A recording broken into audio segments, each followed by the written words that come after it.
Hello and welcome to FRQ of the day number 4. Again, this is from the 2017 BC exam. This is number 6. This is the very last question. Also no calculator. And this is your series 1. Now typically in each BC exam you're going to get one FRQ at least that is all about series. So let's see what we can do. All right, so it gives us, first of all, it just gives us some facts about the derivatives of these things. Here's a formula for derivatives. Okay, and it says a function f has derivatives. Got it, thanks. And the Maclaurin series converges if x is less than 1. Here's the important part. Show that the first 4 terms of the Maclaurin series are such and write the general term. So it's a 2-part. I need to show that I get this, and I need a general term. So if it says show that whatever, then what I actually need to do is use my Maclaurin formula to do this. So again, that's going to be f of 0 plus f prime of 0 times x plus f double prime of 0 x squared over 2 factorial plus f triple prime of 0 x cubed over 3 factorial, and it wanted me to go to the 4th, so might as well, plus the 4th derivative at 0, x to the 4th, 4 factorial. So that's my formula. So I need to show how I can get from this formula to here. First thing I'm going to need to do is find these derivatives. So like f of 0, f prime, all that. It gives me the first 2, so that's kind of nice. And then it gives me a formula to get the rest of them. So what I'm going to do is just kind of off to the side here, I'll put, okay, f of 0 equals 0, f prime equals 1. Those were given to me. I need f double prime. So to make sense of this formula, f to the n plus 1th derivative. So we can view this first. This is n equals 0, n equals 1, n equals 2. So this is the 2 would be n plus 1. So in my formula, when it's got n, it's just going to be 1. So I'm going to have negative 1 times f, the nth derivative. So that would be the 1th derivative. And I already know that f prime of 0 is 1. So negative 1 times 1 is negative 1. So that's how this formula works. It's recursive. It kind of works backwards. So on my next one, the 3rd derivative. So n equals 3. Again, I'm going to use, since it's n plus 1, I'm going to use 2 for the n here. So negative 2 times f double prime, which is negative 2 times negative 1, which is 2. And then I'll do my 4th one. So my 4th derivative, again, if 4 is n plus 1, then the n here is just going to be 3. So I'm going to have negative 3. 3rd derivative. So negative 3 times, what was my 3rd derivative? 2. So I got negative 6. All right, that should hopefully be enough. So now that I've got these values, these derivatives, I'm going to plug them into my formula. So let's see, f of 0, got it, that's 0, plus f prime of 0 was 1, so 1x, plus f prime prime of 0 was negative 1, x squared over 2 factorial.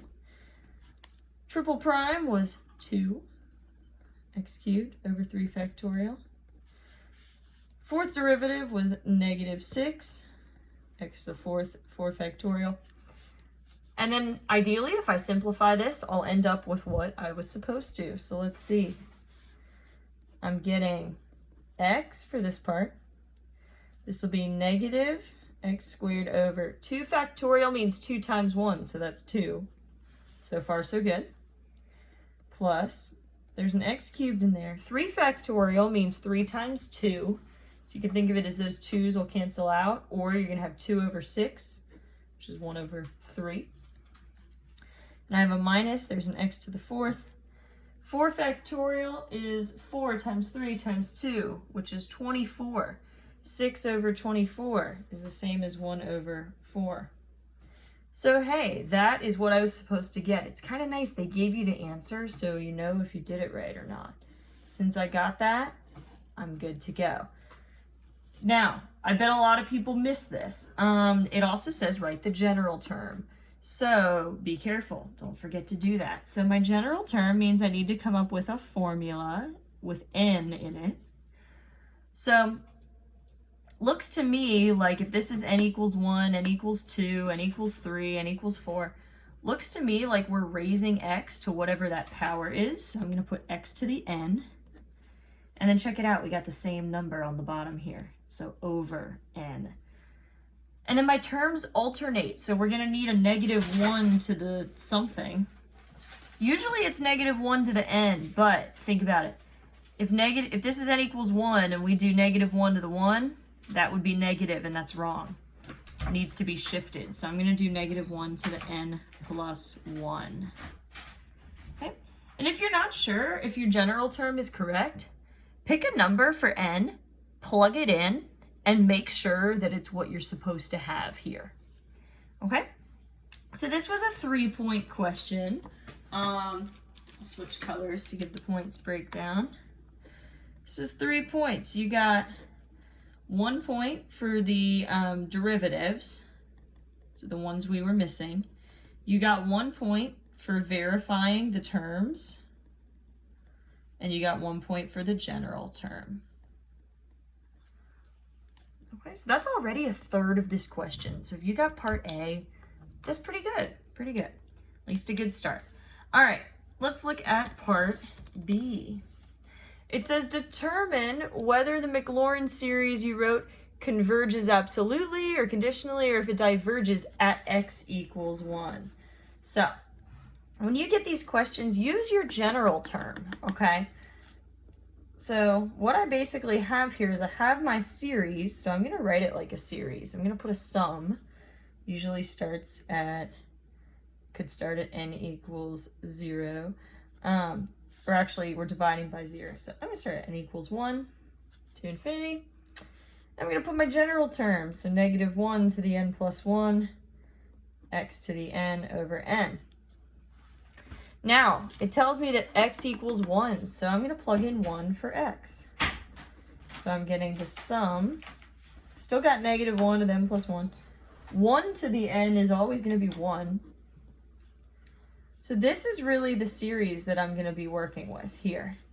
And it wants me to tell if that's going to converge or diverge. And if it converges, is it absolute or conditional?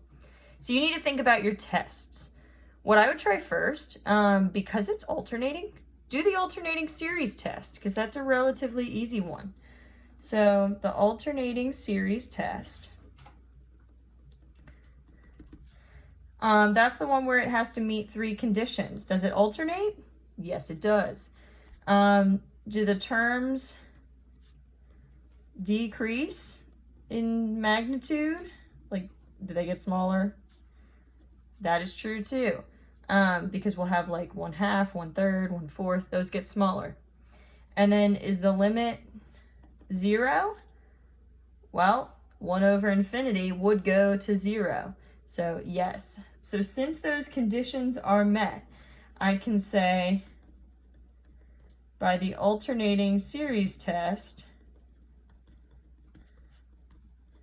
the series converges. Okay.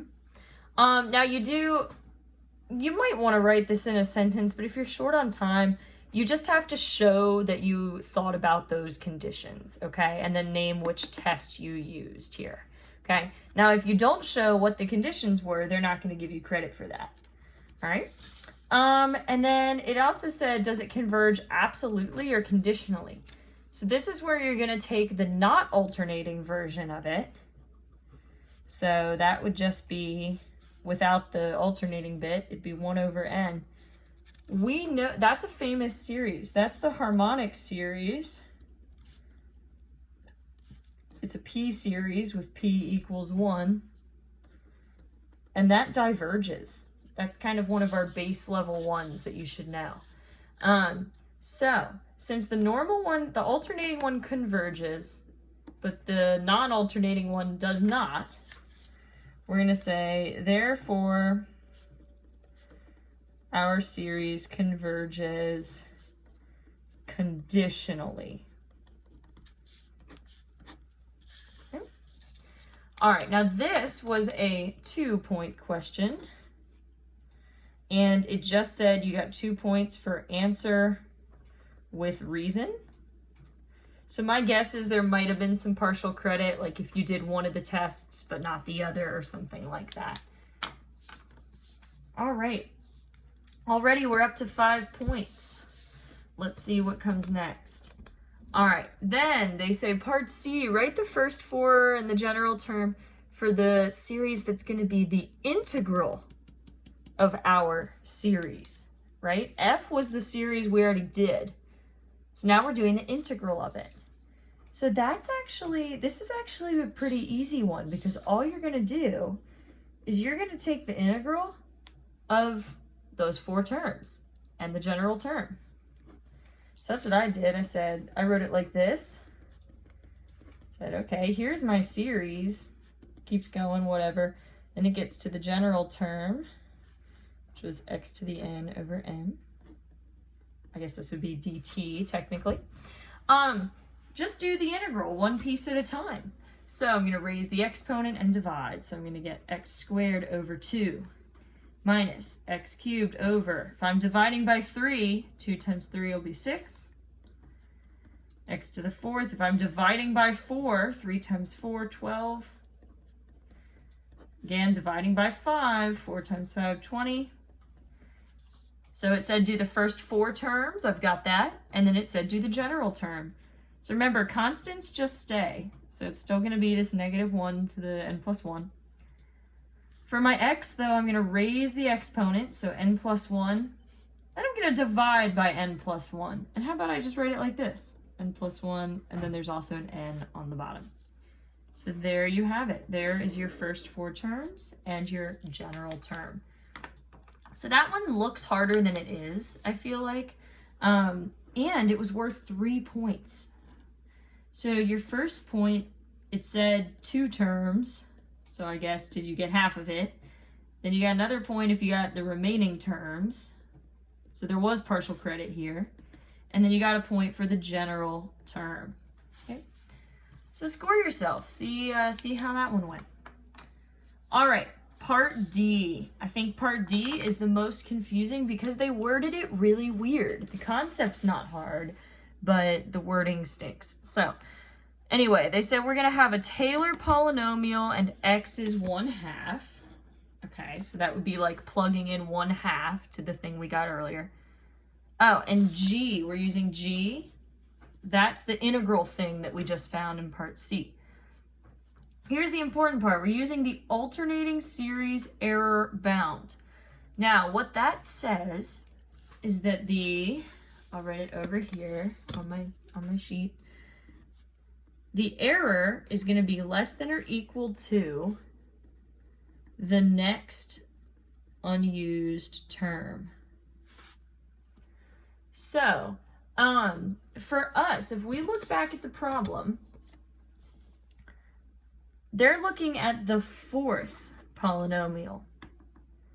This thing here, this is actually just the error, because they're saying the difference between the approximation and the real thing. So they're just saying prove that the error is less than 1/500, or the absolute value of it. So that already kind of looks like my alternating series error bound, error less than something. And since they're doing the 4th degree polynomial, my next unused term is going to be the 5th term, n equals 5. So basically, I just need to find the 5th term. And it said this was for G, or the 5th degree term. So they said this was for G, and G is the thing we found in part C. And here's my 5th degree term, -x to the 5th over 20. I already found it. And the only difference here is they told me that x is going to be, what was it? 1/2. 1/2. So I'm just going to plug in 1/2. So I'll have this will be 1/2 to the 5th over 20. So basically what they want me to do is they want me to say, okay, the error less than or equal to that. negative 1/2 to the 5th over 20. And I need to prove or show that that is less than 1 over 500. So why don't I just simplify this and hope that it's less than 1 over 500? And then I'll have it. So 1/2 to the 5th is going to be 1 over 2 to the 5th is 32 over 20. So let's see, that'll be 32 times 20. How I would do that in my head, do 32 times 10, that's 320, and then double it. So 640. Okay, so they said that the error had to be, and they put it in absolute value. We just found that the error is going to be less than the absolute value of negative 1 over 640. And hey, guess what? That number is smaller than 1 over 500. So we have just shown that the error is actually a lot less than 1 over 500. All right. Now, here's the good news, because this question was worded really annoyingly. It was worth 1 point, okay? 1 point for your error bound and showing that the error bound was less than 1 over 500. All right. Thank you for watching. Again, if you have questions, please reach out. Thanks.